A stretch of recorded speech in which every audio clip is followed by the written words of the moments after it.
Avec ou sans public, imaginez que vous avez votre famille, vos parents, vos frères et sœurs, quelqu'un qui vous est très cher, votre meilleur ami d'enfance, dans ce public imaginaire, qui vous regarde. Ça vous permettra d'être un peu vous-même. Le jury va avoir des candidats surentraînés, qui auront des éléments de langage bien ficelés, et il a envie de voir votre potentiel, il a envie de voir qui vous êtes vraiment. Donc un petit conseil, restez vous-même, restez sincère.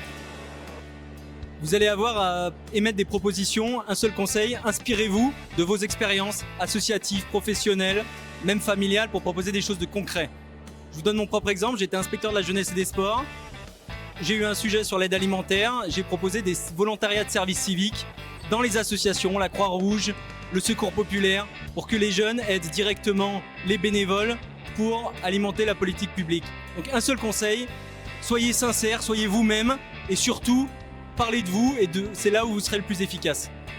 Donc moi, mon conseil, c'est de ne pas hésiter à parler d'expériences qui peuvent paraître un peu incongrues par rapport au concours que vous allez passer.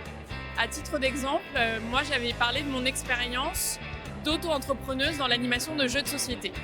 Et ce qui est intéressant, c'est qu'à la fois, c'est une expérience qui est très différenciante par rapport aux autres, et en même temps, j'ai pu le relier avec les compétences qui étaient attendues dans le concours, à savoir la capacité à être pédagogique, à savoir parler à des publics très différents, la capacité à capter l'attention, à parler de sujets techniques.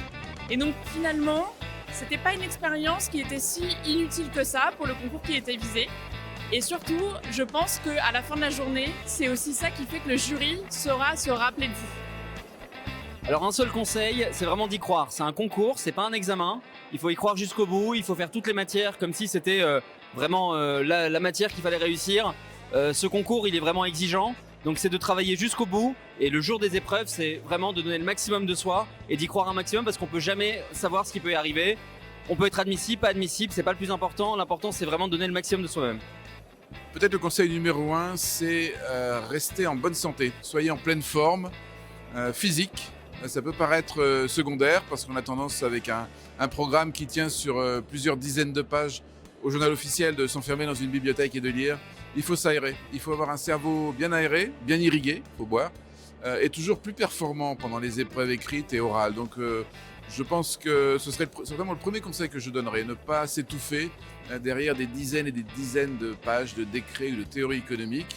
Il faut connaître les bases, mais certainement pas rentrer dans le détail.